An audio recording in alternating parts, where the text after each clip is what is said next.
Jujur ya, beberapa hari terakhir, aku tuh lagi kepikiran satu hal. Gara-gara kasus WO yang viral itu, yang banyak banget pasangan jadi korban, acara berantakan, makanan gak datang, dekorasi gak sesuai, aku tuh ikut ngerasa sedih walaupun bukan aku yang ngalamin. Terus, entah kenapa, kepala aku tiba-tiba mikir, kenapa ya pernikahan di Jepang hampir gak pernah kita dengar kacau kayak gitu?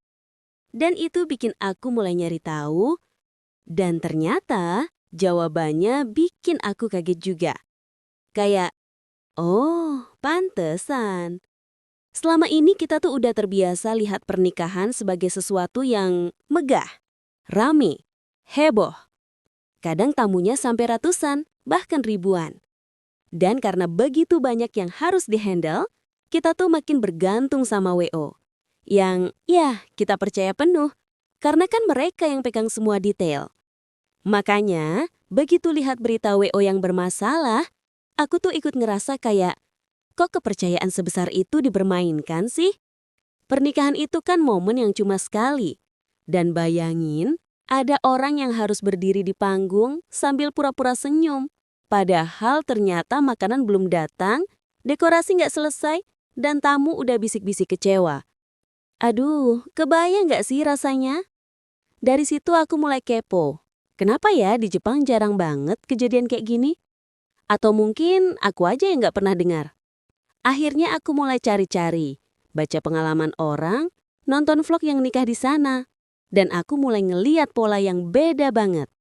Kayak, oh, ternyata sistemnya kayak gitu. Dan budaya mereka juga ngaruh. Dan kalau dipikir-pikir, mungkin itu yang bikin acara mereka hampir nggak pernah zonk. Di Jepang, wedding itu simple, kecil, intimate. Biasanya cuma 20-50 orang, keluarga terdekat, sahabat, orang-orang yang benar-benar dekat. Dan yang paling bikin aku kaget adalah vendor di sana tuh jarang banget outsource ke banyak pihak. Biasanya satu tempat, hotel, chapel atau venue, udah ngurus semuanya. Mereka punya list vendor yang fix, profesional, dan udah bertahun-tahun kerja bareng. Jadi, minim banget kesalahan yang nggak terduga. Kamu nggak akan lihat dekorator datang mepet waktu, atau catering yang hilang. Karena semua dari satu manajemen. Dan mereka punya standar yang tinggi banget. Sampai detail kecil pun udah ada SOP-nya.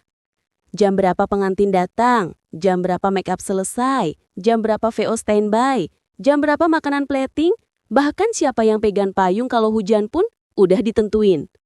Senyum kecil, nada kagum. Kedengerannya sepele ya, tapi ternyata itu yang bikin acara berjalan halus banget. Dan yang paling kerasa bedanya, di Jepang itu bukan cuma soal profesionalisme, tapi budaya. Mereka itu punya rasa tanggung jawab yang kuat banget. Kalau udah pegang proyek, itu kehormatan. Malu banget kalau sampai salah. Makanya hasil kerja mereka itu rapi, tenang, nggak banyak drama. Kalaupun ada masalah, mereka tuh cepet tanggap dan pastinya nggak kabur. Dan saat aku lihat itu, aku cuma mikir, coba ya kalau di sini ada sistem kayak gitu. Bukan berarti Indonesia salah, bukan. Tapi kadang kita terlalu percaya sama janji manis tanpa tahu sebenarnya bagaimana vendor itu bekerja. Bukan untuk bandingin siapa lebih bagus. Tapi dari kasus WO yang viral itu, aku belajar satu hal. Pernikahan itu bukan cuma dekorasi yang cantik atau makanan yang mewah. Tapi tentang manajemen. Tentang orang-orang yang benar-benar amanah. Dan Jepang ternyata punya itu. Kita juga bisa kok.